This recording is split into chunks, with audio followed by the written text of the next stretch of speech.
세상의 모든 지식 언더스탠딩. 네, 자 언더스탠딩 시작하겠습니다. 오늘의 주제는 중국입니다. 차이나. 중국 차이나. 얼마 전에 양회? 하여튼 중요한 정치 회의가 있었다고 하는데. 양회는 사실은 매년 하는데 매년 하는 건지 몇 년에 한 번 하는 건지 잘 네, 모르겠고 네. 거기서 중요한 얘기 나온다고 하는데 예. 사실은 되게 어렵고 벙벙하기는 해요. 하여튼 어려워. 중국은 뭐가 시스템이 달라 우리랑. 그렇지. 그리고 말도 되게 그냥 추상적으로 해서 그렇습니다. 해석도 필요한데 중요하다니까 챙겨보지 않을 수 없고. 네. 요즘 타이밍이 중국이 얼마 전에 딥시크를 내놓은 네. 후에는 중국의 기술이 미국보다 좋은 것 같은데? 지금 우리가 미국이랑 중국이랑 싸울 때 미국에 줄 서는 거 지금 잘못하고 있는 거 아니야? 예, 그렇습니다. 그런 생각도 좀 들고 해서 요즘 중국에 대한 관심이 갑자기 뜨거워지고 있습니다. 네. 그리고 이번 그 회의에서도 하여튼 AI 얘기가 워낙 많이 나왔다고 하니까 중국은 도대체 무슨 생각하고 있는 건지. 예, 이야기까지. 요것도 잘 해주실 분을 저희가 딱 모시지 않았습니까? 네, 이분이 사실은 KB증권에 계시지만 밤마다는 아니고 주기적으로 시진핑과 통화하면서 네. 너 속마음이 뭐니? 중국을 물어보고. 사실상 컨설팅 해주고 계시다는 그렇습니다. 의혹을 받을 만큼 중국의 모든 것을 꿰뚫고 있는 분입니다. 네, KB증권의 박수현 팀장님 모시고 좀 배워보겠습니다. 어서 오십시오. 네, 안녕하세요. 네. 이번에 양회라는 전국 무슨 인민 무슨 대회 뭐 그런 거잖아요. 네, 맞습니다. 거기에서 요번 AI 얘기가 엄청 많이 나왔다. 하여튼 소문으로는 그렇게 들었습니다.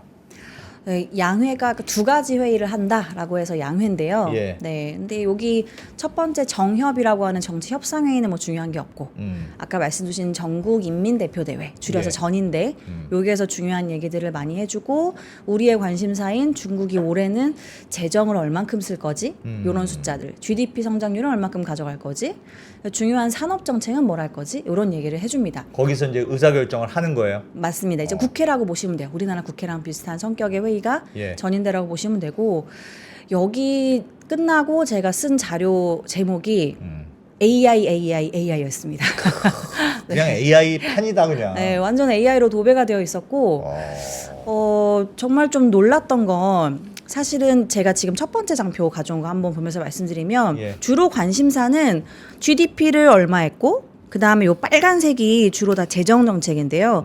재정을 얼만큼 써서 경기를 끌어올릴 건지 혹은 의지가 없는지 요거를 확인하는 건데, 네. 보시면 빨간색이 우리의 기대보다 하회한 항목들입니다.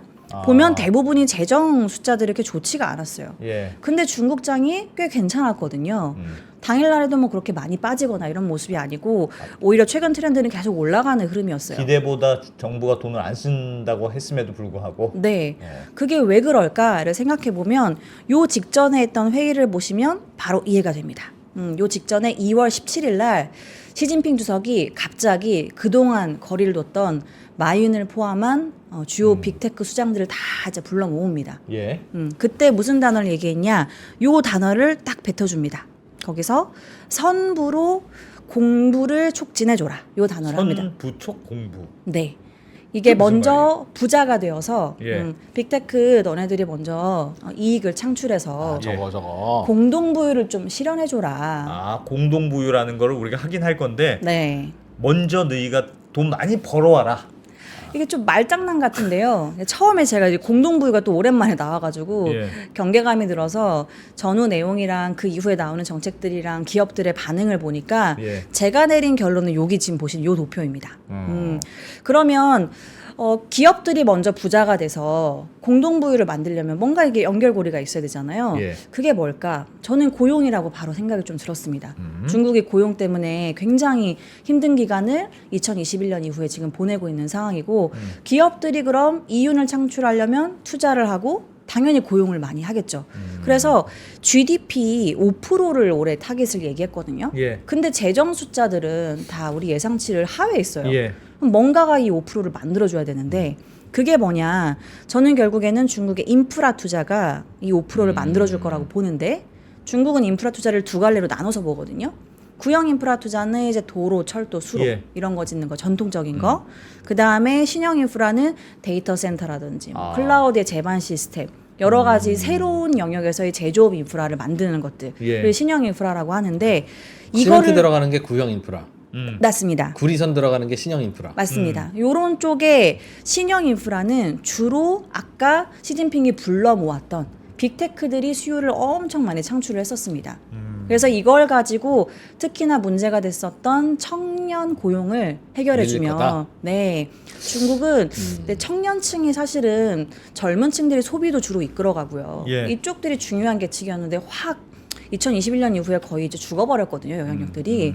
여기서의 힘들을 발휘할 수 있게끔 시진핑이 우리는 굳이 우리 주머니에서 돈을 안 내도 민간 기업 주머니에서 돈을 나올 테니까 우리는 무리해서 돈을 안 해도 써도 돼. 돼라는 게 저는 양회에서 줬던 여러 가지 메시지 중에 핵심이었던 것 저거 같습니다. 민간 기업이 투자하고 그걸 통해서 돈이 돌고 산업이 크는 게 원래 미국 자본주의가 그렇고 대한민국이 그런 거 하려고 하는 거잖아요. 네. 이 대목에서 하나 좀 여쭙고 싶은 게 원래 시진핑은 공동부유해놓은 이놈 새끼들아 공동부유하라는 게 그게 주였고 알리바바 마윈도 자식 공동부유하라는데 혼자 튀고 있어 너도 자식 아웃 이래서 지금 중국 전역이 얼어붙어서 지금 중국이 이 상황이 온 거라고 저는 개인적으로 어찌어찌해서 추측을 하는데 그래서 저는 몇 달 전만 해도 중국이 저 공동부유 저거 슬로건 없애지 않으면 중국은 미래는 없다.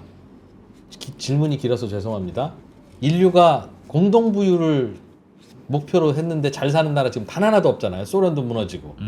중국이라고 무슨 별 수 있겠습니까? 인간의 본성과 본능을 거스르는 건데.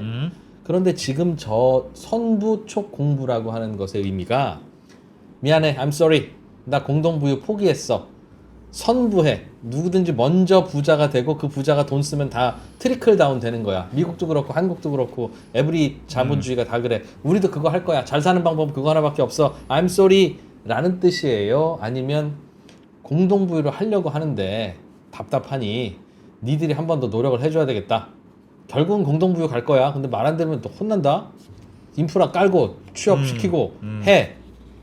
이쪽인지 어느 쪽인지에 따라서 중국의 미래를 우리는 아 얘들이 드디어 자본주의 받아들이는 거구나 라고 해서 투자해야 되는지 여전히 공동부유 한다는 얘기인데 수단만 좀 바꾸는구나 인지를 구별을 해야 투자의 방향을 결정할 수 있을 것 같아서 이 긴 질문을 드린 겁니다.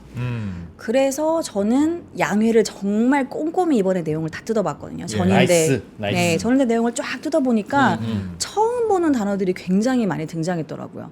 거기서 등장하는 것 중에 하나가 유니콘 얘기를 하면서 유니콘 기업들, 예. 가젤 기업이라는 단어를 처음으로 얘기해 줍니다. 가젤? 네. 가젤 기업은 저도 이제 요 자료 보면서 중국 정부가 얘기한 걸 보고 역으로 공부를 했는데 이게 연평균 성장률이 매출액 기준으로 최소한 3년 이상 10% 이상을 유지하면서 예. 네, 등록한 지 이제 5년이 됐고 등록되어 있는 직원 수가 10명 이상인 요런 기업들을 얘기하는데요. 우리한테 좀 가젤 기업이라고 말할 수 있는 게 한국에서는 뭐 마켓컬리라든지 쿠팡이라든지 유니콘 전에 있는 단계에서 예. 네. 육성하는 그러한 기업들 좀 커나가는 기업들이라고 볼 수 있는데 이러한 기업들을 정부가 지원하고 우리가 육성하고 눈여겨보겠다라는 단어가 정부가 얘기하는 양회에 중요한 콘텐츠 안에 포함이 되어 있었어요. 이거는 아까 이제 이프로님이 말씀 주신 것처럼 공동부유해서 나한테 들고 와가 아니라 이제 앞으로 점점 우리가 필요한 영역에서 민간이 하고 싶은 것들을 내가 용인해 줄게. 이러한 그림으로 가는 게 저는 조금 더 가능성이 커진 것 같다. 중국이 최근 몇 년 동안 민간 기업을 활성화한다라는 얘기를 립 서비스로 했지만 굉장히 구체적인 얘기들을 해주지는 않았거든요. 네. 근데 양회에서는 그런 구체적인 얘기를 하는 회의가 아님에도 불구하고 가젤 기업, 뭐 이러한 기업의 단어를 직접 붙여서 얘기를 해준다든지 예. 실제 산업을 AI 영역에서 어떻게 적용해야 되는 건지에 대한 디테일한 내용들까지 많이 들어갔거든요. 이런 것들은 저는 사실 리커창 총리가 좀 많이 떠오르긴 했습니다. 시진핑이 생각을 바꿀 나이는 아니고 그러니까 시진핑 주석이 리커창 총리 아이디어를 다시 가져온 건지 뭐 그건 정확히 알 수는 없는데 네. 리커창 총리가 2014년에 만중창업, 만중창신이라는 단어를 뱉었거든요. 예. 그때 했던 게 모두 다 창업하고 모두 다 새롭게 기업을 하자. 만들어서 우리가 새롭게 이 디지털 인프라를 좀 만들어 보면 좋겠어라고 이야기를 하고 그 다음에 중국이 양회에서 인터넷 플러스라고 정책을 내놨어요. 그러면서 지금 우리가 알고 있는 바이두, 알리바바, 텐센트가 엄청 큰 거거든요. 네. 그래서 지금 얘기하고 있는 이 가젤 기업이라든지 유니콘 기업에 대한 육성의 그림이 선부 촉 공부에서 무게 중심을 선부에 뒀을까 공부에 맞아요. 뒀을까? 그 질문이에요. 그 질문. 저는 선부가 선부에 더 네, 있는 무게 것 같다. 중심을 둔 것 같다. 그래서 다만 공부 마임소리 내가 틀렸어 얘기하기 민망하니 아, 그걸 어떻게 얘기하겠어? 그래, 사실은 그래. 그럼 선부로 지금까지 하되 얘기했으니까. 내가 선부로 하라는 게 그게 결국은 공부이기 때문에 어, 하는 거야. 그럼, 나중에 그럼. 옛날 내 얘기가 틀린 건 아니다 너. 어. 그 얘기라고 이해하신다는 거죠. 네. 그러니까 저런 단어를 만들어냈겠죠. 네. 차마 공부라는 말을 저- 없앨 수는 없고. 저 지금 잠깐 방송 멈추고 네. 저는 중국 주식? 나가야 되겠습니다. 중국 주식을 사러 잠깐 나가야 지금 되겠습니다. 못 사, 지금 못 사. 그래서 민간 기업들의 이제 액션을 보면 예. 시진핑 주석이 했던 민영 기업 좌담회 양회 끝나고 너도 나도 투자를 하겠다고 합니다. 그래서 알리바바는 과거 10년 동안 했던 케이펙스 투자보다 앞으로 3년을 더 많이 할 거예요. 라고 해서 원화로 거의 7조, 8조 정도 되는 규모의 투자를 하겠다라고 이야기를 하고 기억하실지 모르겠는데 상장하려다가 좌초된 기업이 하나 있어요. 엔트그룹 산하에 엔트 파이낸셜이라고 해서 알리바바 밑에 예. 원래는 본토랑 홍콩에 동시 상장하려고 했다가 그때 뭐 이게 마윈이 이상한 말을 했다고 그냥 네. 그 미운 털 박혀가지고 네. 상장도 안 시켜주고 그냥 쫓겨다니고 그랬잖아요. 중국의 금융 시스템을 비판했죠. 예. 네, 상해 이제 큰 포럼에서 예. 중국의 은행 시스템이 너무 낙후돼 있다. 음. 우리는 신용평가 모델로 대출을 하는데 엔트 파이낸셜은 중국 은행들은 담보물 가지고 대출하고 있어. 이거 너무 낙후되어 있다. 이런 얘기를 하고 이제 사실은 이제 마윈이 정말 힘들어졌던 건데 그 엔트그룹이 시진핑이랑 만나고 나서 마윈이 이틀 뒤에 우리 휴머노이드 사업 진출하겠다라고 이야기를 합니다. 이거는 사실 공동부유 선언하고 꿈도 못 꿨던 거거든요. 예. 이들이 신사업 진출은 거의 하지를 못했습니다. 음. 그런데 이런 얘기가 만나자마자 이틀 뒤에 바로 나왔다는 건 휴머노이드 사업을 갑자기 진행하기 굉장히 어렵지 않을까요? 어느 정도 물밑 작업은 좀 되어 있지 않았나라는 생각도 좀 들어요.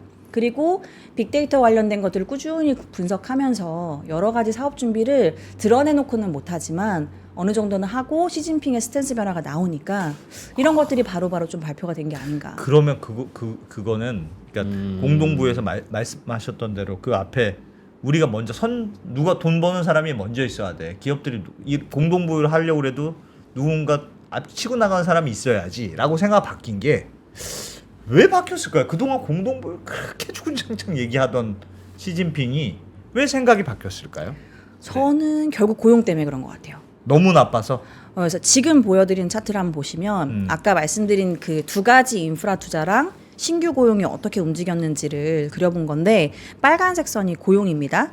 보면 2021년에 공동부유 이제 발표하고 고용이 이제 밑으로 쭉쭉 꺼집니다. 물론 중국이 봉쇄를 한 영향도 있지만 와, 공동부유 이때 발표이고. 네 신형 인프라 투자도 엄청 줄기는 신형 인프라 투자가 이제 조금 그래도 이 기저효과 때문에 빠지고 올라오고 이런 걸 보이다가 변동성이 있었는데 2023년에 훅 꺼지는 게 나타나면서 이때는 이제 기저효과 같은 게 많이 없어지고 진짜 데이터라고 좀 볼 수 있는데 이때 고용이 밑으로 한 단계 더 떨어집니다. 심지어 신형 인프라 투자는 늘었는데 저게 진짜 구형 인프라 늦었는데.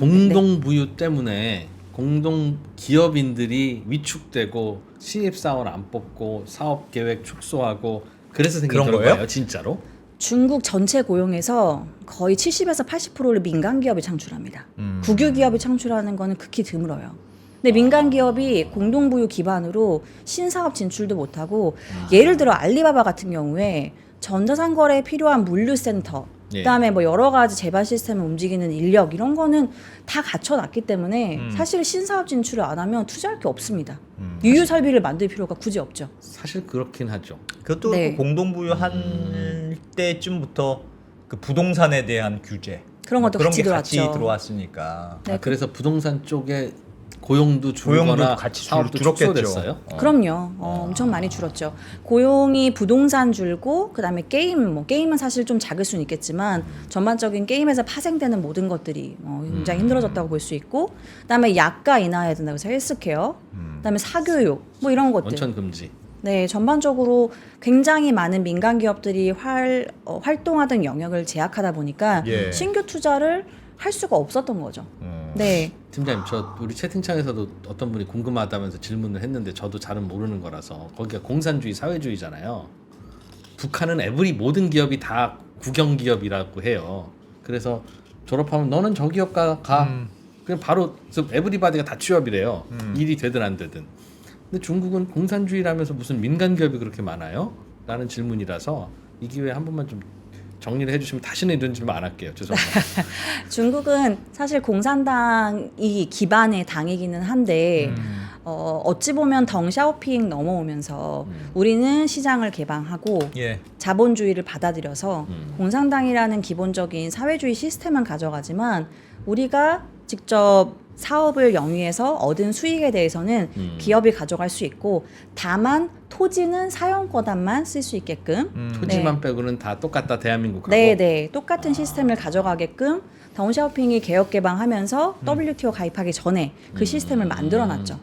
네 그래서 그때 선물원이 85년도에 네 발표가 되면서 중국이 정말 큰 격변의 시기를 겪고 예. 그리고 이제 뭐 키신저라든지 이런 인물이 생기면서 중국과 이제 그 미국이랑 같이 수교도 하고 이러한 변화들이 쭉 생기면서 지금의 중국이 된 건데 중국은 사실은 전반적인 이 고용 시스템 그리고 민간 기업이 움직이는 이 과정 거의 뭐 우리나라랑 서구권이랑 크게 다를 건 그렇군요. 없습니다.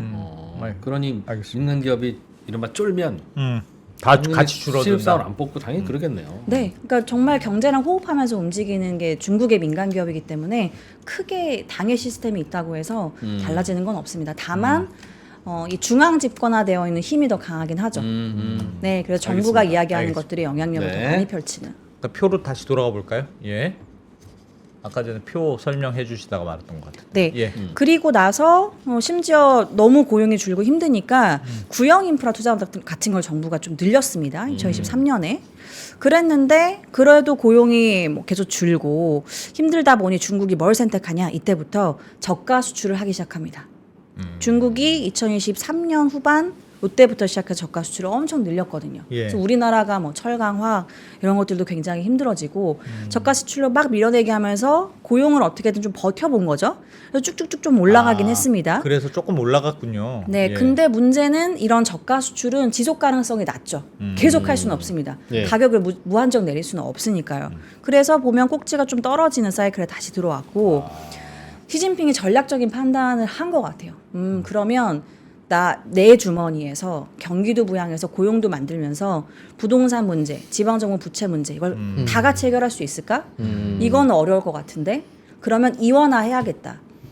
이제 법은 만들어서 빅테크들이 좀 말 안 듣는 거는 많이 손이 좀 봐진 것 같고 이제 말은 들을 것 같아. 말하면. 네, 3, 4년 정도 이들을 이제 억압을 했으니까 중국이 공동부유 내세우면서 빅테크들을 이 억누른 근거가 되는 법안을 3개 만들었거든요. 예. 첫 번째가 반독점법, 그리고 두 번째가 데이터 안보법, 마지막에 개인정보보호법. 이러면서 이들이 갖고 있는 데이터를 다 중국 정부가 액세스할 수 있게끔 네, 바꿔놨고 그리고 알리페이, 그다음에 텐센트가 가지고 있는 위챗페이가 가지고 있는 이 결제 시스템에 대한 액세스도 가능해집니다. 예. 돈이 움직이는 흐름까지. 이거 이미 정부가 원하는 거 다 가졌으니까 이제는 이들이 딥시크가 만들어낸 AI 성과에 있어서 저는 사실 알리바바, 텐센트, 바이두는 중국에서 공동부유 이전에는 소프트뱅크 역할을 했다고 보거든요. 예. 이들이 그러니까 인큐베이팅부터 시작해서 사실 전방위적으로 엄청 많은 산업에 투자를 했었습니다. 예. 이거는 A4용지 하나에 채우기도 어려울 만큼. 그래서 인큐베이팅에서 크면 흡수합병을 하기도 하고 아니면 따로 사업은 뭐 따로 하지만 협업을 굉장히 많이 한다든지 이런 식의 비즈니스 모델을 만들어냈었거든요. 전체 우리나라가 이런 모델이 좀 없는 게 아쉬웠는데 이게 이제는 2021년부터 2024년까지 완전 단절돼 있다가 예. 올해부터 재개됐다라는 시그널이 양회에서 명확하게 보였다고 저는 좀 판단이 됩니다.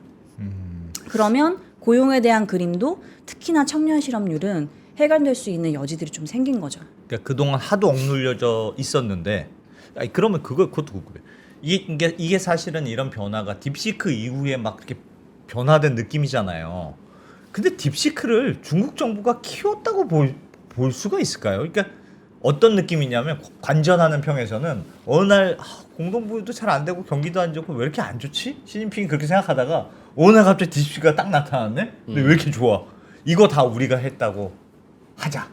그리고 이런 식으로 한번 해보면 이게 약간 딥시크에 편승하는 듯한 그런 느낌이에요. 아까 이 민간 기업들이 힘들어지면 고용을 안 하고 투자를 안 하고 뭐 이런 예. 것도 질문 주셨지만 중국에서 기본적으로 이런 뭐랄까요? 중국 안에서 어떤 경쟁과 자생적인 발전과 이런 게 시작된 계기가 중국 정부가 원래는 공평하게 평등하게 각각 지방 정부들을 대하다가 예. 덩샤오핑 이후에 경쟁을 시켰거든요. 각 성별로. 네. 예. 그리고 그때부터 그런 게 시작됐어요. 누가 GDP를 더 많이 만들어낼 수 있는지, 누가 더 좋은 기업을 이 도시 안에서 육성해내는지, 아니면 좋은 글로벌 기업을 유치하는지 이런 것들의 경쟁이 막 시작되기 시작했어요. 예. 그게 이제 장저민 이렇게 네모난 안경 쓴 그 주석, 예. 장택민이라고도 얘기하는 그 주석 때 굉장히 더 이제 악셀이 밟아진 건데. 그러면서 각각 지방 정부들이 굉장히 많은 기업들의 투자를 또 하기도 합니다. 아까 말씀드린 바이두, 알리바바 이런 기업도 했지만 그래서 지금 보여드리는 장표를 마침 제가 가져와서 띄워드리면 예. 딥시크의 밸류체인이에요. 밸류체인 예. 중에 주주가 있습니다.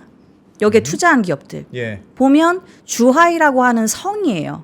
이 성에 있는 국자위는 이제 성 안에 있는 이러한 기업들을 관리하는 주체라고 보시면 돼요. 여기에서 딥시크를 이제 A 시리즈 단계에 투자를 했다라는 겁니다. 예. 그러니까 결국에는 딥시크는 정부 단의 지원이 이제 들어갔다라고 볼 수가 있는 거죠. 그러니까 갑자기 생겨난 그렇게 보기는 기업이라기보다는 어렵네. 네, 정부 단에서의 지원이 꾸준히 있어 왔고 뭐 이런 것들은 AI의 가장 기초 소재라고 볼 수 있는 반도체부터 예. 사실은 정말 많이 진행이 되긴 했습니다. 네. 저는 우연이라고 보기에는 좀 무리인 것 같아요. 정부가 나름대로 계획한 대로 지금 그 와중에서 딥시크라는 게 나온 거고. 그러니까 정말 요 시점에 딥시크라는 요 친구가 딱 나올 건지에 대한 예상을 했는지 모르겠지만 예. 꾸준히 AI 모델 그리고 그 앞에 있는 밸류체인들에 대한 육성과 지원은 해야 된다라는 게 정부의 지침으로 계속 이어지고 있었고 이거를 좀 볼 수 있는 게 지금 보여드리는 앞에 있는 장표인데 중국이 중국 제조 2025 포기한 줄 아셨죠? 네. 예. 그렇지 않습니다. 중국은 계속 단어만 갈아 끼워가면서 이 가이드라인을 쭉 제시하고 있었어요. 예. 2015년에 중국 제조 2025가 발표됐고 그리고 미국이 하도 이제 트럼프 들어와서 18년, 19년 뭐라고 하니까 골치 아픈데 그래서 쌍수단이라는 걸 발표합니다.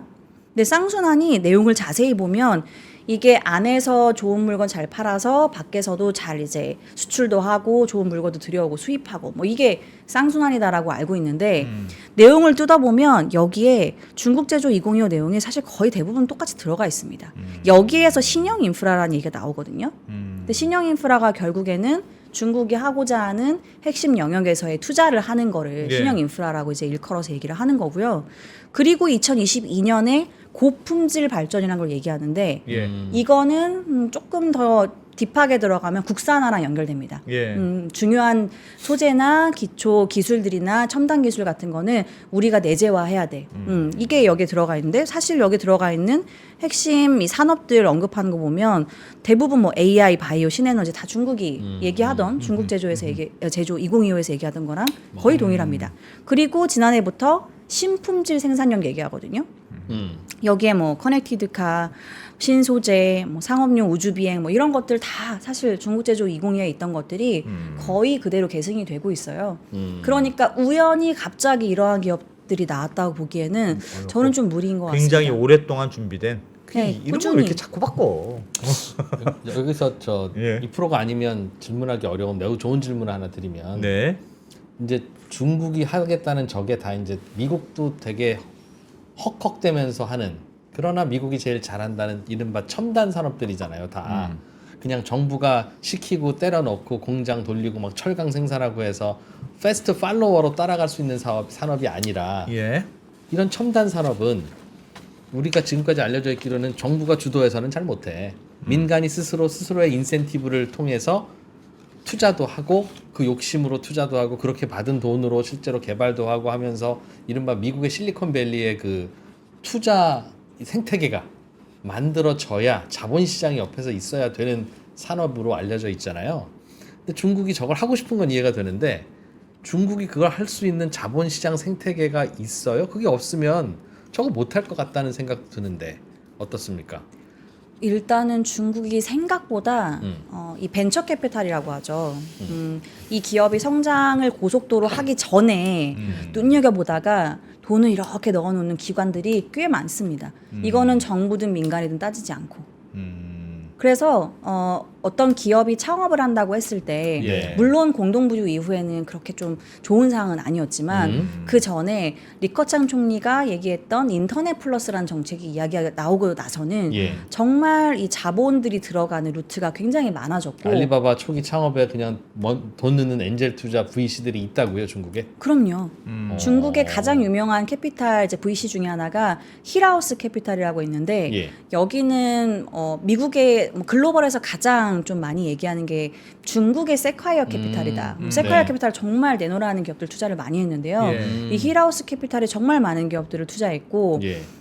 지금 정확하게 나오진 않았지만 딥시크도 힐하우스 캐피탈 자금이 들어가 있을 것이다라는 추정이 있습니다. 그럼 그 자금은 우리나라는 미국은 VC에 투자하는 또 기관 투자자들도 있고 하니까 그쪽으로 자금도 가는데 그럼 힐하우스 캐피탈은 그 자금을 어디서 모아요?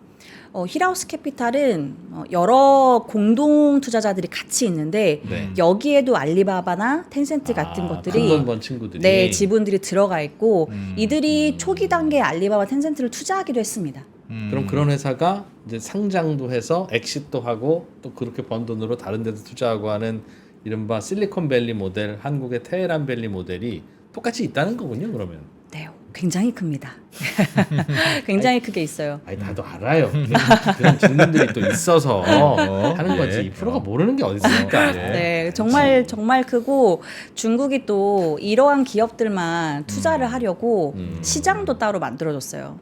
이게 이제 스타오십이라고 많이 알고 계신 중국의 과창판. 네.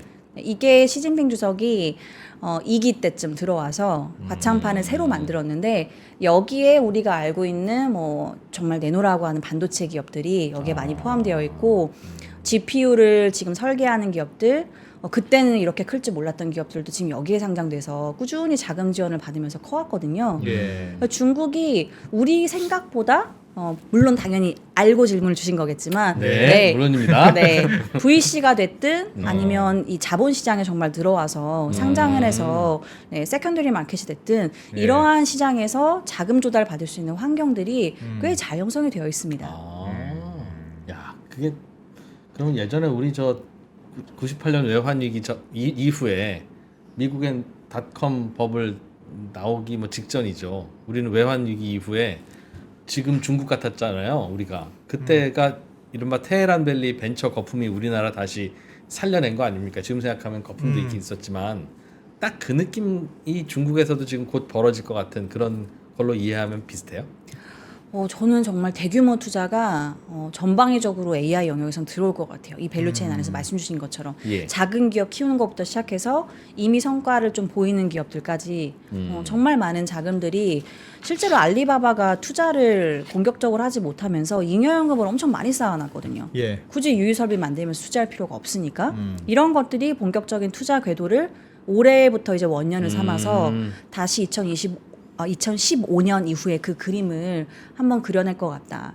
이렇게 좀 생각이 들어요. 그러면 우리는 중국의 입장에서 보면 외국인 투자자들인데 한국의 이른바 투자자들은 그러면 예전에 그때라면 코스닥 지수에 투자하거나 코스닥 펀드에 투자했으면 돈 많이 벌었잖아요. 99년, 2000년 이럴 때. 지금 그럼 우리는 어디에 투자해야 되죠? 과창판 지수에 투자할 수 있는 그런 게 있어요? 있습니다. 과창판 투자 가능하고요. 과창판도 좋은 선택이고 항생테크라는 지수도 괜찮습니다. 중국이 워낙 시장이 여러 개 있고 지수도 굉장히 많아서 예. 좀 헷갈려 하시는데 요게 좀 그 구분을 해서 보자고 하면 AI 인프라가 업스트림, 미드스트림, 다운스트림 이렇게 좀 나눠서 본다고 하면 예. 가장 업스트림은 당연히 이제 반도체 같은 예. 것들 저희가 볼 수 있겠죠. 그런 게 주로 지금 말씀 주신 과창판에 있고. 네, 상장이 되어 있고 그 다음에 중간에서 실제 이 소프트웨어 같은 걸 만들고 클라우드나 데이터 센터 이런 것들 운영하는 예. 그 미드스트림에 있는 것들이 항생테크에 많습니다. 여기에 플랫폼 기업들이 주로 상장이 되어 있고요. 예. 여기에는 또 가장 핫한 자율주행차도 이제 많이 들어가 있긴 들어가 합니다. 있고, 항생테크에는. 네, 자율주행차는 사실은 좀 다운스트림이라고 볼 수 있긴 한데 실제 적용이 된 이 모델들이 나오는 거니까요. 예. 근데 요런 게 조금 더 비중이 큰 거는 창업판이라고 하는 게 있습니다. 창업판? 네, 차이넥스트. 예. 여기에는 그 자율주행차나 아니면 휴머노이드, 네, 실제 이제 온 디바이스로 적용이 돼서 물리적인 것들과 같이 상호작용할 수 있는 거, 이런 것들 비중이 좀 우리 치면 높아요. 코넥스나 진짜 장외 벤처 기업이네요. 창업판? 그런데 창업판의 시총 제일 큰 게 우리가 잘 아는 CATL입니다. 그래요. 네, 그렇게 작은 시장은 아닙니다. 창업판도 ETF가 있어요. 네, 차이넥스트라고 ETF가 있습니다. 네. 이거 뭐또 다양한 ETF가 있지만 KB 자산운용의 ETF가 제일 좋다는데 그거는 사실입니까? 네, 저희도 아까 말씀드린 지수들 가지고 있어가지고 예, 네. 네, 관심이 있으시면 알겠습니다. 사실 지금은 저는 꼭 하나를 집어서 들어가는 것보다는 네, 전반적으로 네, 이거는 조금 나눠서 카테고리를 들고 가고, 있으니까 가창판도 가고. 네, 괜찮을 것 같은데 가장 첫 번째 지금 달리는 단계에서는 투자를 누가 주도하는가가 일단은 중요한 것 같은데 네. 투자를 주도하는 기업들은 주로 항생테크에 많긴 합니다. 그 약간 중국의 IT 대기업들. 네, 네, 맞습니다. 그러면 그러니까 맨 처음에 팀장이 말씀해 주신 게 정부 재정 지출이 생각보다 안 많아. 그런데 AI가 굉장히 많이 강조됐어. 그 말은 기업들을 좀 정부가 풀어줄 거니까 중국 정부가 기업들 중심으로 설비 투자가 많이 일어나게 될 걸로 예상돼. 그런 뜻입니까? 맞습니다. 그래서 저는 정부 주도의 투자보다는 예. 올해는 특히나 민간 기업들 주도로 투자가 많이 일어날 거고 이미 너도 나도 경쟁적으로 투자를 하겠다고 이야기를 하고 있어요. 예. 신사업 진출을 이렇게 오랜만에 많은 기업들이 경쟁적으로 하는 거를 봐서 굉장히 좀 저도 반가운 마음이 있습니다. 그리고 양회에서 또 중국이 구신지능이라는 얘기를 하거든요. 네. 뭐예요? 구신지능 이게 구신지능. 영어로 하면 인바디드 인텔리전스고요. 예. 우리나라 말로 하면 체화형 인공지능이라는 건데요. 예. 그러니까 우리가 실제 물리적인 영역에서 AI가 도입될 수 있는 것들, 뭐 예를 들어서 자율주행차도 당연히 여기 들어갈 거고요. 예. 휴머노이드, 조금 더 그 전 단계로는 이렇게 로봇 팔 같은 것도 포함이 될 수 있고 예. 예. 그런 거에 대한 투자나 집중이 좀 필요하다 이 얘기를 딱 던져줬거든요. 그러니까 뭐 엔트그룹 같은 사실 여기는 파이낸스 그룹인데 아. 여기에서 휴머노이드를 하겠다고 하고 이런 기업들이 이미 지난해부터 많이 올랐지만 지금도 사실 주가 흐름이 꽤 좋습니다. 뭐 액추에이터 관절 만드는 기업이라든지 아니면 관련된 소프트웨어를 개발하는 기업이라든지 이런 쪽들은 정부가 직접 찝어서 이야기를 했기 때문에 예. 저는 그 세제 혜택 무조건 뭐 들어갈 가능성이 높고 정부가 도와줄 수 있는 게. 그렇게. 네. 그리고 정부 산하에 있는 기구들이 이러한 그 투자 같은 것들을 실제 지원하는 기관들이 있거든요. 아까 딥시크처럼. 예. 그런 쪽은 조금 더 가젤 기업에 집중하는. 네, 유니콘 같은 거는 VC가 많이 붙을 거니까. 예. 네, 그런 그림들은 나타날 가능성이 높은 것 같습니다. 투자와 관련한 마지막 질문. 그 자꾸 돈 버는 얘기만 질문 드리는 것 같아서 죄송해서. 항생테크 ETF나 이런 거에 뭐가 상장되어 있는지 제가 다 본 적이 없어서 여쭤보는 거예요. 요런 회사, 요런 회사, 요런 회사, 요런 회사 투자하고 싶은데 그냥 항생테크 투자해라고 하면 여기는 기업이 막 수백 개 될 수도 있잖아요. 거기에는 뭐 구루마 만드는 회사, 우유 만드는 회사 막 이렇게 섞여 있어서 아유 좀 이거 일치하지 않는데 이런 거는 없습니까? 진짜 ETF 그 ETF만으로 충분해요? 많이 반영하고 있어요? 그렇게 많지는 않고요. 중요한 기업들이 속속히 들어가 있고 결국에는 이 지수는 중요한 게 시총.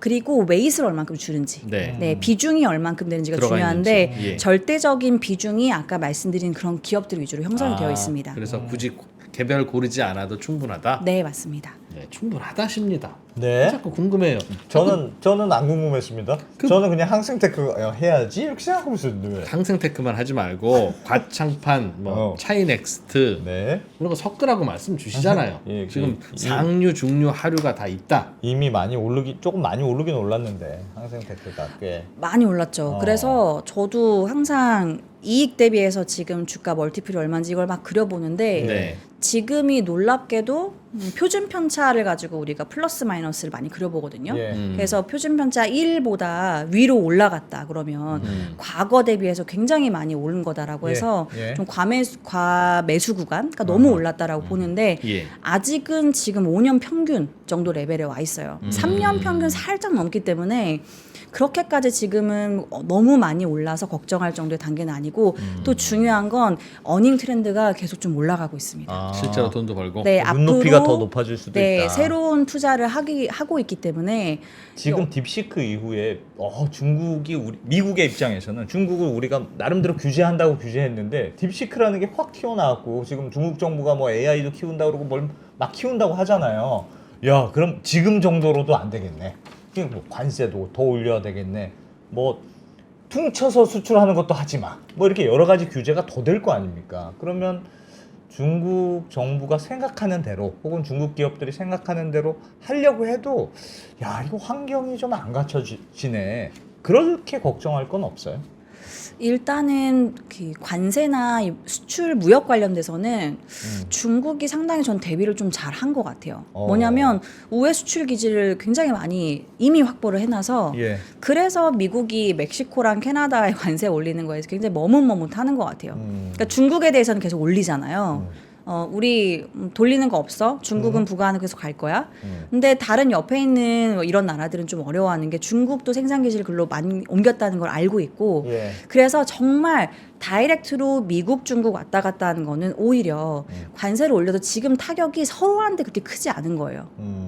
트럼프 1기 이후에 중국이 많이 생산 기지를 옮겨놨기 때문에 그래서 지금 트럼프가 특히나 멕시코에 대해서는 굉장히 부담스러워한 이유가 중국 기업들이 글로 많이 옮겼거든요. 예. 네, 그래서 멕시코를 뭔가 때리고 싶은데 멕시코에 너무 많은 것들이 이제는 미국으로 들어오기 때문에 예. 옛날에 중국에서 오던 것도 이제 글로 통해서 많이 들어오고 거기는 부과하기가 너무 어렵다. 경기나 이런 것들이 침체 시그널이 좀 보일 수 있는 불안감들이 있는 거죠. 그래서 저는 일단 1차적으로는 관세 이슈는 그래서 역설적으로 중국 상대로는 진짜 60%까지 가능해 보입니다. 관세 올리는 게. 오히려? 이미 아. 39%까지 지금 올라왔거든요. 트럼프 와. 1기 때 부과한 거에 20%포인트 더 올렸잖아요. 그래서 지금 이미 거의 근 40%까지 올라왔기 때문에 중국에 대해서는 관세를 강하게 올려서 내가 감세를 하기 위해서는 관세가 필요하다라는 이 명분을 중국을 통해서 좀 얻으려고 할 것 같아요. 예. 그게 본인 입장에서는 타격도 제일 작거든요. 중국은 괜찮아요? 관세 그렇게 얻어맞아도? 우회로가 많으니까 우회로가- 보이는 거에 비해서 타격이 크게 없다. 타격이 없진 않지만 예. 상대적으로는 많이 줄었다. 이렇게 말씀드리는 게 맞는 것 같아요. 그래서 중국도 보면 지금 좀 강대강으로 중국이 예. 미국에 대해서 대응하고 있거든요. 예. 협상하자 이런 얘기 중국이 안 해요. 중국은 오히려 보복 조치에서 농산물 때리고 똑같이 그다음에 에너지 때리고 축산물 때리고 이런 거 하거든요. 예. 그리고 미국에 있는 기업들 압박하고 오늘은 보도 나온 거 보니까 월마트를 불렀더라고요. 중국이. 언론 보도에 의하면 미국의 월마트 이제 중국에 있는 물건들을 수입을 주로 많이 하니까 예. 우리 관세 올리는 것만큼 중국 너네가 가격을 좀 낮춰서 보내줘 이렇게 얘기를 했거든요. 중국 정부 입장에서 이제 화가 나는 거죠. 중국에 월마트도 있으니까 불러서 이런 식의 압박은 좋지 않아? 앞으로 좀 조심해줬으면 좋겠어. 예? 이런 얘기들을 했다고 하더라고요. 이렇게 강경 대응을 해서 중국에 있는 미국 기업마저 압박을 하는 건 뭔가 믿을 구석이 있다라는 게 중국 아닌가. 입장에서 네. 파이트 한번 해보자. 그게 일단 첫 번째로는 많이 우회 수출 우회 기지를 수출. 네, 네. 확보해 놓은 거. 두 번째로는 중국이 기술적인 돌파구를 어느 정도 좀 확보하고 있다라는 거. 자신감을 엄청 얻은 모양이네요. 네, 저는 좀 이 두 가지가 이러한 보복 조치들을 만들어내지 않았나 싶습니다. 우리나라에 들어오려고 하는 중국 기업들이 꽤 많았거든요. 예. 근데 우리나라에 들어오지만 이런 거죠. 무형 자산이 아닌 유형 자산이 많은 한국 기업에 좀 투자하고 싶다. 이거는 부동산에 말고 많이 들고 있는 그런 한국 기업에 셈인데? 투자해서 예. 우회 수출 기지를 확보하는 창구로서 활용하고자 하는 니즈가 좀 보였어요. 예. 근데 올해 들어서는 굉장히 많이 좀 줄어들었더라고요. 그런- 그 이유가 예. 뭘까? 예. 이미 많이 확보했고 아. 트럼프 때문에 글로벌 경기가 어떻게 될지 모르겠으니 트럼프는 한쪽만 때리지 않고 너도 나도 관세를 올리니까 예. 이거는 글로벌 경기 침체로 좀 갈 수 있는 거거든요. 굳이 그러면 설비 투자할 필요 없잖아요. 그런 식의 전개가 좀 되고 있는 게 아닌가. 그래서 사실은 어찌 보면 뭐 이미 우회 수출 기지를 좀 많이 우리나라 포함해서 확보해 놨을 수 있겠다. 그러니까 제가 좀 궁금해서 우리나라에 물류센터 투자한 기업들을 쭉 지난해 그 저희 회사에 상업용 부동산 보시는 분이 있어가지고 예, 예. 그분 통해서 데이터를 좀 봤는데 명확하게 중국 기업으로 보이는 건 없더라고요. 그래서 제가 물어보니까 주로 컨소시엄으로 들어온대요.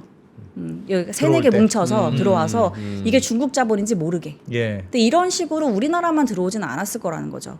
여기저기 들어가서 우회 수출 기지들을 확보해놨을 것 같고 이게 이미 많이 확보해놨기 때문에 중국 입장에서는 사실은 미국에 대항할 수 있는 우회 카드가 생겼다. 수출이라면 예를 들면 어떤 거를 의미해요? 우회 수출이라는 게 미국의 관세 장벽을 넘는. 예를 들면 네. 예를 들면 한국으로 한국으로 일단 통해서 보내. 어. 그런 다음에 포장만 가리해. 하고 아니면 뭘 거기서 완성품을 만들어. 미국에서로 보내면서 메이드 인 코리아라고 하고 돈은 쥐들이 벌어 이런 방법입니까? 맞습니다. 근데 국가마다 메이드인 그 해당 국가를 줄 수 있는 기준이 다 다르더라고요. 예. 네, 어떤 나라는 제조 공정이 예를 들어 뭐 1에서 10이라고 하면 예. 적어도 3부터 해야 돼.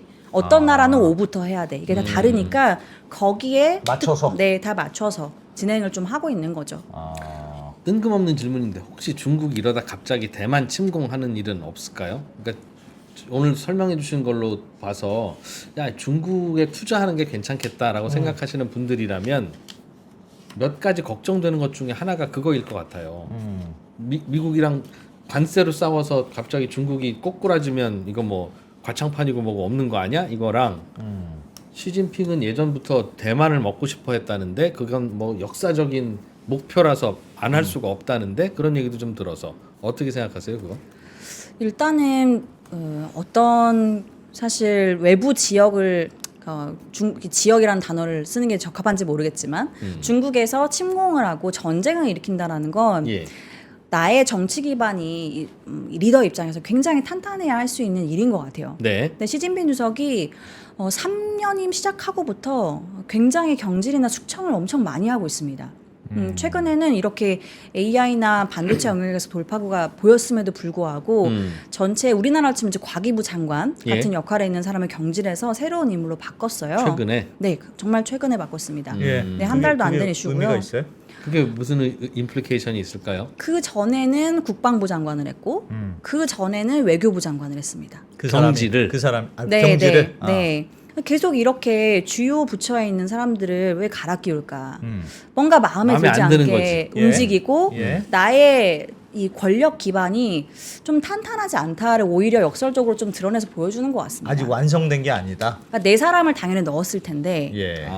네. 뭔가 잘 안 되고 있다. 네 그런 것들이 시진핑 3기 들어와서 이 당파 간의 계파 싸움 요즘 잘 얘기 안 하거든요. 예. 뭐 시진핑- 태자당, 네. 뭐 그거 공천당 이런 얘기 잘 없었어요. 안 해요. 예. 상하이방. 근데 지금 다 시진핑 사람이라는 걸 모두가 아는데도 이런 식의 인력 교체가 갑작스럽게 일어나는 거는 예. 뭔가 정치 기반에 좀 문제가 있는 거 아니냐 이런 보도들이 좀 나오고 있거든요. 서구권에서는 중국 예. 안에서는 이런 게 나오기 어려우니까 그런 걸 봤을 때는 내가 정치적인 기반이 막 흔들리고 내가 일로 달려라고 얘기했을 때 달릴지 안 달릴지 확신이 없는데 네. 과연 전쟁 같은 이런 이슈를 할까? 라는 게 일단 첫 번째 저의 의문이고 정황상 그래 네. 정황으로 판단할 수밖에 없으니까. 네. 그리고 두 번째로는 중국이 예를 들어서 이런 기술적인 돌파구도 안 보이고 예. 고용 문제 계속 힘들어질 것 같고 그렇다고 하면 이 화살을 밖으로 돌려서 나의 어떤 책임을 면피하고자 하는 그렇지. 이런 심리적인 부담이 생길 수는 있을 것 같아요. 그게 걱정인 거예요. 근데 지금은 뭐 이런 기술력 돌파구도 보이죠. 사실은 반도체도 중국이 CPU, GPU 할 거 없이 어느 정도 기술력을 좀 확보하고 있거든요. 그렇다고 하면 굳이 민간 기업들이 막 투자해서 뭔가 일궈놓을 건데 또 막 전쟁을 해서 이거는 서로 타격을 입을 수 있는 이슈거든요. 예. 이거를 할까? 저는 지금으로서는 그 가능성이 그치. 커 보이지는 않습니다. 돌아가는 정황상. 하여튼 AI를 통해서 경기를 살린다는 데 포커스가 맞춰져 있다. 그렇게 그래서- 따지면 근데 네. 5% 목표라는 건 대단치는 않은 목표잖아요. 경제 성장률. 예. 그런데 중국이 정부가 돈을 안 쓰겠다고 했기 때문에 예. 이 5%를 어디서 마련할 거냐 이러한 의구심들이 좀 있었고 이게 결국에는 민간 기업들이 투자를 주도할 가능성이 높다라는 걸로 지금 결론이 도출이 되고 있고 예. 저는 정부가 중장기적으로 보는 건 결국에는 미국이랑 크게 다르진 않은 것 같아요. 생산성 향상. 예. 그걸 통해서 그러겠지. 네 고부가 가치 영역에서 GDP를 만들어내는 거. 이러려면 AI가 일단 중기적으로 필요하고 더 장기적으로는 이때는 대만 침공 가능성 좀 있어 보이는데 군사적으로 AI가 활용될 가능성이 다분하거든요. 장기적으로는 당연히 그거 쓰려고 하는 지금은 거고. 계속 준비 단계에 있는 거다. 네. 아, 나중에는 이제 버추얼 전투로 간다고 하잖아요. 예. 실제 정말 인력이 가서 싸우는 게 아니고 시뮬레이션을 계속해서 AI를 통해서 휴머노이드가 가서 싸운다는 거잖아요. 그런 식의 전투를 구현하기 위해서는 사실 지금 당장 생산성 향상에도 AI가 필요하지만 네, 정말 장기적으로는 군사적인 이 국방력 강화에도 AI가 너무 중요한 거죠. 그래서 정부가 이쪽 방향으로 갑자기 튼 이유가 예. 고용도 있지만 더 장기적인 판단이 같이 들어온 것 같다는 생각도 좀 듭니다. 그래서 중국의 생산성이 지금 차트 보시면 생각보다 굉장히 낮습니다. 낮아요? 네, 저도 놀랐는데 보시면은 미국이 지금 보시는 차트에서 예. 한 뭐 10등 정도 OECD에서 하고 있고 우리나라가 더 뒤에 있고요. 중국이 저 밑에 있습니다. 아, 와우. 그래서 중국이 생산성 향상을 왜 올려야 돼? 여기에서 명확히 좀 이유를 볼 수 있는 것 같아요. 한참 갈 길이 많다. 중국은. 네.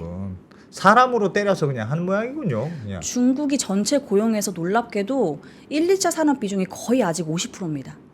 네, 농업 그렇기 많이 때문에 하고 공장 많고. 네, 그래서 여기서 생산성 향상을 가져오게 되면 중국의 노령화 문제, 그 다음에 청년들은 아무도 블루 칼러 하고 싶지 않아 하고 이런 문제들을 해결할 수 있는 중요한 카드가 될 수 있다고 판단을 한 거죠. 그거는 어떻게 될까요? 중국의 주식 시장이나 경제가 나빠지는 결정적인 요인은 부동산이지 않습니까? 부동산 야 때려잡아 하면서 그거 절대 안 푼다고 하니까 사실 망가진 거잖아요. 그러면 부동산도 좀 살릴까요? 부동산은 답이 뭘까요? 중국이 생각하는 이 문제를 어떻게 풀까에 대한 답. 부동산은 천천히. 네. 천천히? 네, 그게 답인 것 같습니다. 아직도 확 풀지는 않는다.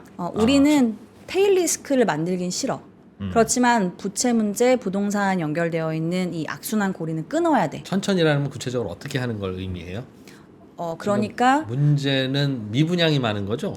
미분양이 많고 아예 건설도 안 되고 있고 아예. 지금 도산 직전에 있는 부동산 개발업자들이 너무 많은 거. 예. 그러니까 공급도 새로는 안 될 거고. 네, 이걸 어떻게 해결하냐? 당연히 M&A 하면서 예. 인수합병 하면서 큰 놈이 좀 힘든 놈들 이렇게 막 먹으면서 예. 그리고 너무 큰 덩치 큰 쪽은 정부가 정리를 가져와서 하고. 네, 정상화하고 이런 것들을 한 번에 한 큐에 쭉 여러 개를 하면 어디서 어떤 문제가 생길지 모르잖아요. 예. 그거는 정부 입장에서는 좀 싫고 그러면 어떻게 하는 게 내가 리스크도 관리하면서 이 문제를 가장 좀 효율적으로 정리할 수 있을까? 천천히 하는 거죠. 건 바이 건으로.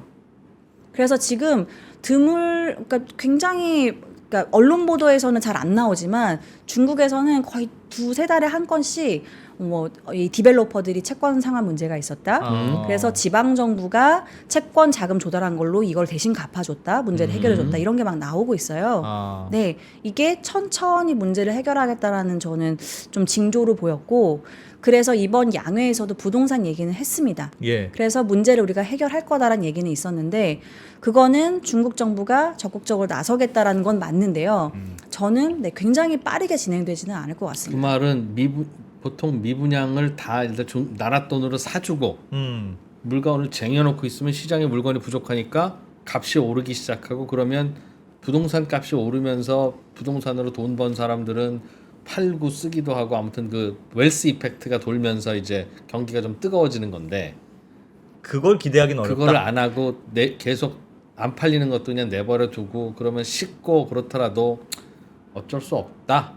너무 비싸진 부동산 때문에 인플레가 많이 일어나서 야, 이 정도면 이 아파트 이제 안 비싸지 할 때까지 몇 년이고 기다리겠다는 뜻입니까? 네, 그래서 부의 요가를 부동산 기반으로 만드는 사이클은 다시 안 하겠다. 그건 절대 안 하겠다. 네. 그건 왜 그렇게 그건 안 하려고 할까요? 그거는.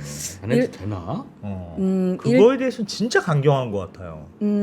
일단은 부동산에 연결되어 있는 산업이 사실은 꽤 많잖아요. 예, 그러니까 중국 그러니까. 정부가 제일 예. 싫어했던 게 돈을 실컷 풀어도 다 부동산으로만 돈이 들어가고 사실 모든 나라가 그렇잖아요. 예. 근데 그걸 어떻게든 막고 싶은데 이걸 어떻게 막지? 그러니까 억지로 막은 측면이 없지 않아 있죠. 정부가 아예 신규 신축을 못 하게끔 했으니까. 예. 근데 정말 악성 재고가 많이 몰려 있는 쪽은 중국 정부가 재고를 사주고 있기도 합니다. 그래서 문제가 더 심각해지는 건 막을 건데 가격을 강하게 위로 끌어올리는 정책은 하지 않을 거야. 예. 대신 그렇지만 우리가 새롭게 고용이 만들어줄 수 있는 창구가 하나 열리면 그쪽으로 돈 돌고 거품 만들면 되지. 그쪽으로 가면은 괜찮지 않을까? 얘 전략이 이번에 이제 모든 AI로 키워드가 귀결되는 양회의 내용이지 않나. 그러니까 어차피 어딘가에서 거품이 생길 거면 주식시장의 거품이 차라리 낫지 부동산 거품은 싫다. 그런 그렇게 얘기네요. 생각할 수도 있겠네요. 그렇죠. 그래서 주식시장에 있는 정말 이런 내노라는 기업들을 다 굳이 불러서 시진핑 주석이 여러 가지 이야기들을 한 거는 그러한 내용도 좀 내포가 되어 있는 것 같습니다. 정부가 이왕 경기가 그렇게 좋지는 않지 않습니까? 중국이. 그러면 재정을 좀 푸는 것도 같이 해볼 만한데 그건 왜 굳이 안 하려고 할까요? 그래서 재정 안 풀고 부동산도 천천히 해결하는 거에 어떤 연결점에 있는 게 중국이 정말 오랜만에 CPI도 얼만큼 우리가 올해 가져갈 거라는 목표치를 주거든요. 양회에서. 물가? 네, 이거를 3%에서 2%로 낮췄습니다. 거의 20년 만에. 낮게? 네. 낮게 원래는 유지하겠다? 항상 3%를 하겠다고 했거든요. 타깃을. 예. 지금 2%로 낮췄어요. 음. 근데 2%로 왜 물가를 굳이 낮췄을까? 요즘 물가가 낮으니까. 물가도 낮고 근데 그 불경기의 결과물이잖아요. 네, 그리고 굳이 내가 돈 많이 쓰고 엄청난 부동산 자극을 통해서 만드는 이런 소비 사이클을 만들진 않을 거야. 천천히 가더라도 우리가 원하는 방향으로 고용도 좋아지고 소비가 좋아지고 이런 것들은 사실 정부가 직접 돈 쓰는 게 제일 빠를 수 있지만요. 민간 기업들이 설비 투자해서 고용 많이 하고 소비를 많이 하고 이건 한 사이클 돌아야 되잖아요. 한참 걸리고 예. 네. 사실은 그렇게 하면요. 이것도 시진핑한테 전화해서 알려줘야 되네. 전화 좀 하라니까. 그 이른바 알리바바가 투자해서 네, 고용하고 뭐 이렇게 하는 건 사실은 좀 똑똑한 사람들, 배운 사람들, 좀 있는 사람들, 즉 벤처에 입사할 수 있는 그런 약간 하이 레벨들에는 돈이 풀려요. 그렇지. 물론 그들이 이제 회식도 하고 하면 자영업자한테 풀리긴 풀리겠지. 그러나 그게 전체로 내려갈 한참 얼마나 걸리고. 내려갈 거냐. 그리고 중국은 회식할 시간이 없잖아요. 알리바바 들어가서 이거 하면 밤새도록 코딩만 하다가 나오니까 그게 그 돈이 내 통장에는 쌓여도 언제 돈을 쓰나요? 그렇다고 중국인들이 뭐 미장원을 갑니까? 전국의 남성들은 다 똑같은 헤어스타일이잖아요. 요즘 좀 바뀌었더라. 그러니까 결국은 이제 저소득층들한테 돈이 좀 풀리려면 결국은 건설 경기가 살아나서 이사도 하고 도배도 하고 뭐 이것도 하고 하면서 살려야 되는 건데 한국이 건설 경기 거핏하면 살려서 토건족 소리 듣는 이유가 그거 말고는 답이 없으니까 그렇잖아요. 해보면. 근데 중국이 그게 안 될 것 같은데. 그러니까 중국은 경기가 아주 좋아질 것 같지는 않다는 느낌이에요. 그러니까 지금 말씀하시는 걸로 들어보면. 맞아요. 저도 경기를 굉장히 긍정적으로 바라보진 않는데 다만 하방을 받쳐주는 건 계속해요. 아까 말씀드린 것처럼 부동산도 미분양 주택을 사고 이구한신이라고 많이 얘기하는 옛날 거 사주고 뭐 네, 한다는 물건 거. 새로 사면 정부가 보조금 주는 거 이것도 3천억 위안으로 지난해 대비해서 조금 보조금이 늘기는 했습니다. 정부가 그쪽은 재정을 좀 쓰겠다고 했고요. 예. 그리고 중국이랑 특히 중국을 제외한 다른 나라들의 이 AI 사이클을 좀 구분해서 보실 필요가 있는 것 같아요. 아까 말씀 주신 것처럼 AI 투자는 민간 기업들이 아무리 투자를 늘려도 똑똑한 인텔리들만 고용을 해가기 때문에 이거는 크게 사회 전반에 미치는 영향이 크지 않아라고 볼 수 있는데 중국은 이미 자율주행차가 엄청 잘 팔리고 있거든요. 그러니까 제조 영역에서 AI라는 게 들어오면서 이 너 거의 마켓쉐어를 내가 뺏어오고 이게 아니고 파이가 커지고 있어요. 그러면 여기에 파생되는 여전히 제조업이라든지 물론 부동산으로 가기는 어렵겠죠. 이런 식의 사이즈가 커질 수 있는 구간에 중국은 이미 들어왔어요. 그리고 그 이번 주에 뜬 기사 중에 하나인데 알리익스프레스에 유니트리가 따로 란을 만들어서 이제 로봇 휴머노이드를 온라인에서 팔더라고요. 그러니까 새로운 영역에서의 이 제조업 이 설비 투자 같은 게 많이 일어날 수 있다라는 거예요. 그러니까 중국이 1차 산업보다는 아무래도 2차 산업 고용이 더 많거든요. 네, 그러니까 이런 쪽에서의 투자가 저는 전반적으로 중국의 고용을 안정시키는데 정말 똑똑한 사람뿐만 아니더라도 네, 중국은 양회에도 나왔지만 AI를 적용할 수 있는 산업에 AI 스마트폰, AI PC, 휴머노이드 자율주행차 이렇게 딱 꼽아줬기 때문에 이런 쪽은 다 제조업 수요를 땡겨오는 거거든요. 네, 그렇게 되면 정말 대졸자가 거다. 아닌 사람들도 여기에서 소비가 늘어나는 것들은 충분히 낙수 효과를 누릴 수 있을 것 같다. 그럼 중국은 이번에 그러니까 칼을 완전히 뺀 느낌이 아니네요. 그러니까 할 수 있는 걸 여전히 여유가 좀 있네, 여전히 정부가. 쟁겨놨네요. 정부가. 재정도 일단 냅둬. 부동산도 일단 냅둬. 일단 그럼요. AI만 해보자. 네, 중국 정부가 적극적으로 나선 건 사실은 없습니다. 내용을 뜯어보면 예. 우리 이런 방향성을 제시할게. 민간 기업이 따라와. 아하. 이게 중요한 내용이라고 보시면 되고 대신 하고 싶은 건 다 하시오. 음. 이게 저는 굉장히 중요한 내용, 내포되어 있던 내용들이었던 것 같아요. 옛날에 알리바바가 하려고 했던 이른바 금융의 혁신 그거 했다가 저 우리 중국의 금융은 뭐 옛날 올드한 금융이고 뭐 관리들이 다 망치고 있고 저 마윈이 이 중국을 혁신하겠습니다 했다가 끌려가서 혼났잖아요. 그거 다시 해라는 겁니까? 그 정도로? 네, 저는 그렇다고 보고 지금 보여드리는 장표 한번 보시면 예. 야. 제가 지난번에 리스크5라고 중국의 CPU 개발하는 기술 한번 말씀드렸었거든요. 예. 그래서 요거는 좀 지난번에 가져온 장표를 요거 마지막 거 한번 보시면 네. 제가 그래서 궁금해서 가끔 알리바바 채용 사이트 들어가 보거든요. 네. 알리바바 채용 사이트 들어가니까 요 우측에 있는 요건데요. 영어로 되어 있는 게 있죠. AI 인프라, 리스크5 이런 쪽 인력들 엔지니어 정말 많이 뽑더라고요. 요즘 알리바바에서 네.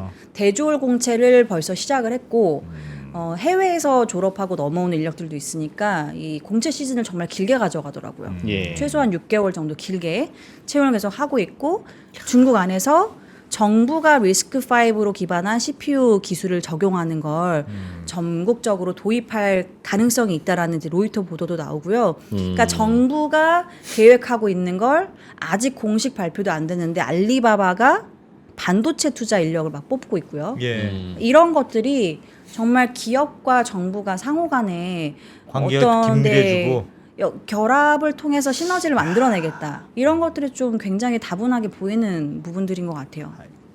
근데 어쨌든 뭐랄까요? 중국은 정부가 하여튼 어떤 특정한 섹터로 딱 찍으면 거기에 기업들이 막 몰려들어가지고 어쨌든 전기차도 그렇게 키우고 이제 AI를 찍었으니까 AI로 달려갈 거 아닙니까? 다들 휴머노이드 AI 이런 걸로.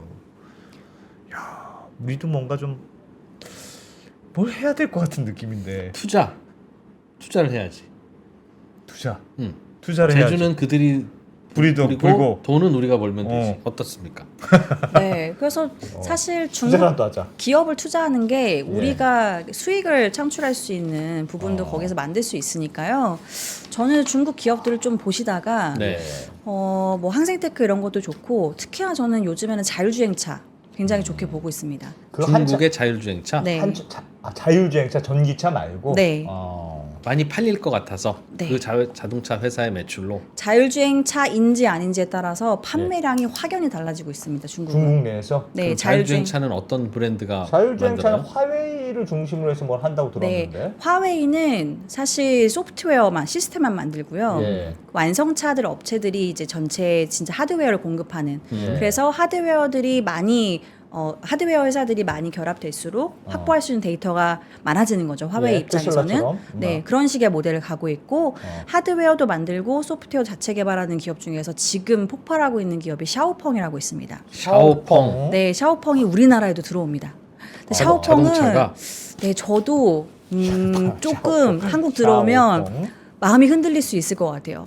이게 홍콩 YTD로 거래소에 상장돼 있네요. 네, YTD로 100% 이상 올랐습니다. 와. YTD라고 해봐야 지금 2달인데 맞습니다. 1월 1일보다 지금이 더블 올랐다고요? 자율주행 전기차를 파는 데인가 보죠? 맞습니다. 아. 여기는 지금 가장 이 주가가 폭발하고 있는 이유 중에 하나가 예. 자율주행 시스템을 이제 그 테슬라랑 유사하게 비전 온리로 해요. 예. 그러니까 여기는 라이다를 쓰지는 않습니다. 라이다가 가격이 높잖아요. 네. 그래서 10만 yuan대로 자율주행차를 공급해요. 근데 여기에 디자인 이런 거 굉장히 팬시합니다. 10만 yuan이면 한국 돈으로 뭐 2천만 원밖에 안 되는 거거든요. 예. 근데 자율주행 시스템이 정말 굉장히 좋게 구현이 되면서 디자인도 좋고 성능도 좋고 이미 전기차로서는 중국에서 자리를 잘 잡은 기업이기 때문에 지금 웬만한 샤오펑을 제외한 중국의 자율주행차 브랜드들은 다 라이다를 사용해요. 그러니까 가격대가 높을 수밖에 없습니다. 샤오펑의 그 해자가 뭐예요?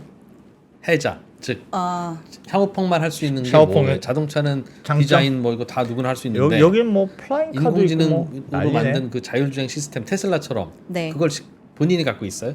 비전 옹리를 하는 중국 회사는 샤오펑밖에 없습니다. 아. 네. 테슬라 같은 모델에. 네.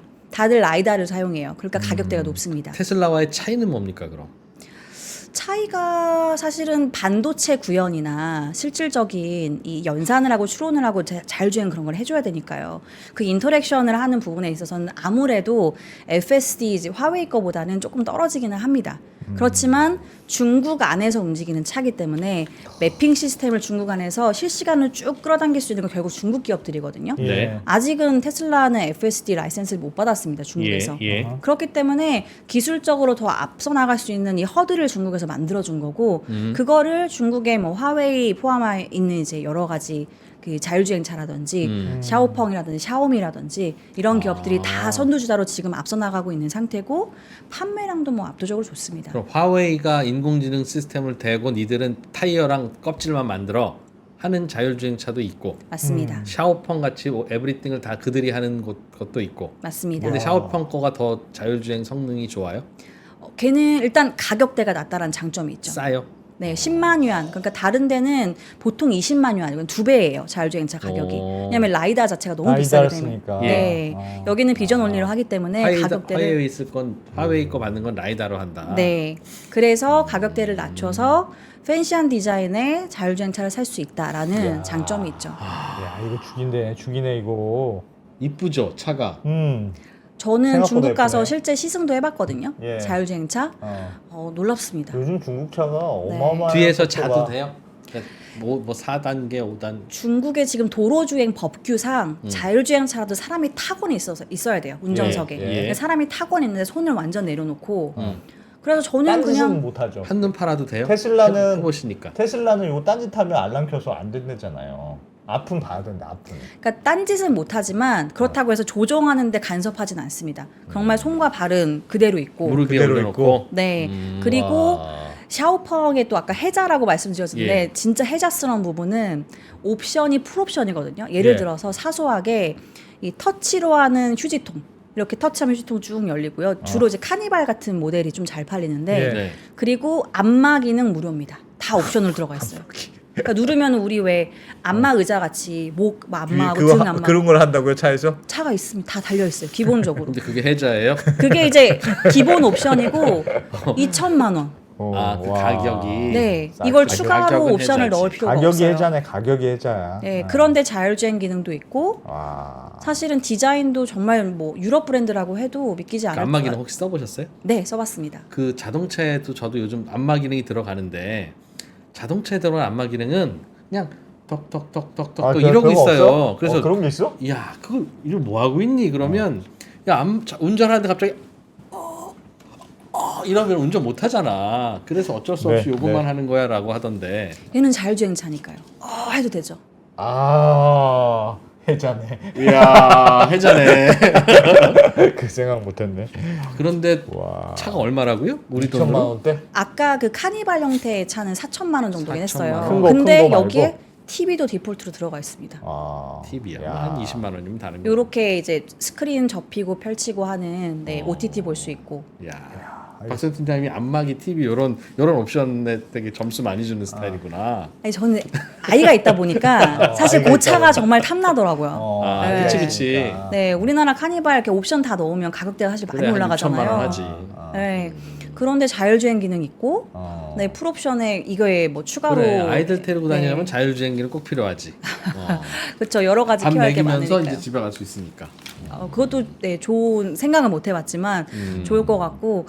그래서 제가 그때도 물어봤거든요. 왜 한국에는 안 이거 안 들어오냐. 들어오냐. 그랬더니 좀 이렇게 눈치 보이는 게 있다. 한국 정부 눈치도 좀 보이고 들어갈 수 있을지 없을지 모르겠다. 이런 얘기를 했는데 일단 BYD도 우리나라 들어왔고요. 그래서 이제 속속이 좀 들어오는 이제 정말 뭐랄까요. 이 중국 차의 춘추전국 시대가 이야. 시작된 게 아닌가.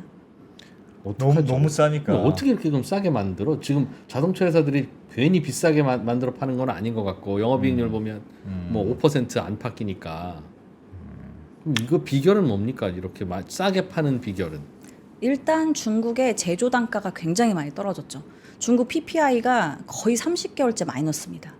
인건비도 싸고 뭐도 싸고 다 싸다. 인건비도 뭐 많이 인건비도 싼 거. 떨어지고 있어요. 중국 인건비가 놀랍게 떨어지고 있고요. 예. 그리고 평균 주간 근로 시간이 계속 올라갑니다. 그러니까 이 사람들이 야근해서 박봉받으면서 일을 하고 한다 있다는 이거구나. 거죠. 그러니 네. 다운이 되고. 그래서 갈아 넣어서 사실 지금의 어떤 가격대를 만들어내는 거긴 한데 또 퀄리티가 떨어지냐? 퀄리티가 그렇게 그것도 떨어지지도 않습니다. 음. 그래서 마켓 쉐어를 어느 정도 확보하면 이제는 여기에 들어가는 자율주행 이런 라이센스 같은 피를 조금씩 올리겠죠. 네. 지금은 본격적으로 판가를 올리는 단계는 아닙니다.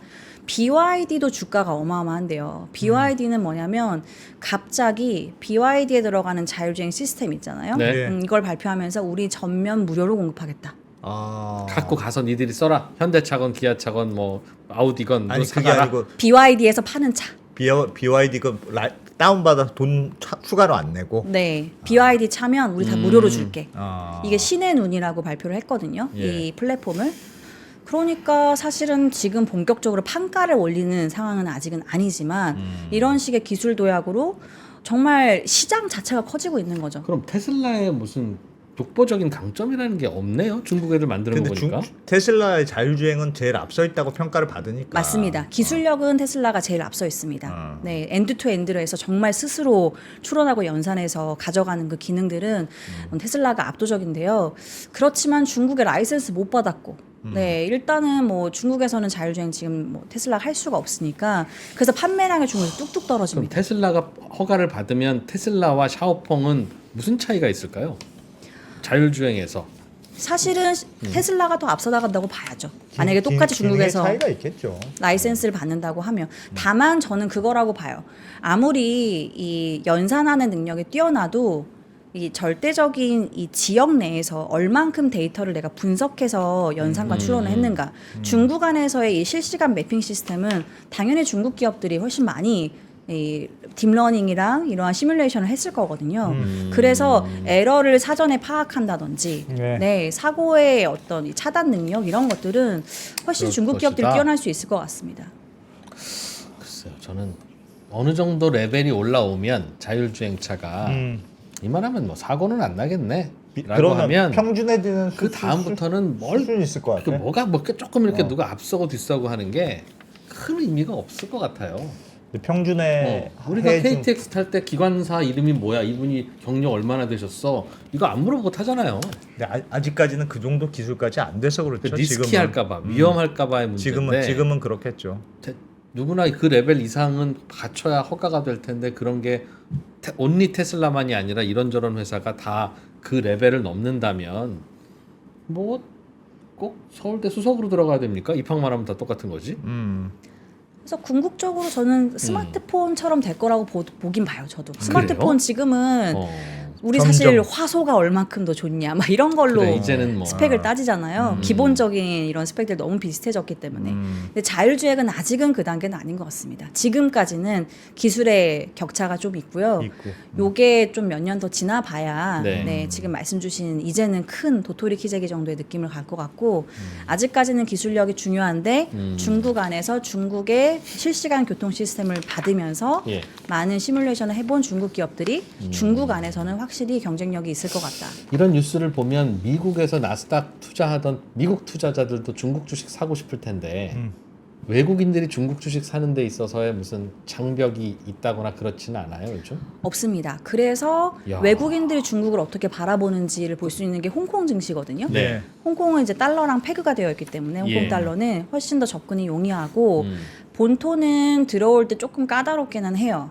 이제 기관은 적격 기관 뭐 자격이 있으면 좀 더 편하고 그게 아니면 요새는 후성강통이라고 해서 홍콩 통해서 본토를 투자할 수도 있는데 그거는 이제 그 캡이 있어요. 외국인은 이 이상 차면 더 이상 못 사고 뭐 이런 것들이 있고 해서 본토보다는 또 유한을 환전해야 되고 홍콩 주식을 많이 외국인들이 선호하는 편인데 올해 연초 이후에 본토보다 홍콩 주식이 훨씬 많이 올랐습니다. 외국인들이 많이 온다. 네. 오늘 가르쳐 주시는 그 항생테크 ETF, 뭐 과창판 ETF 그게 홍콩 증시예요?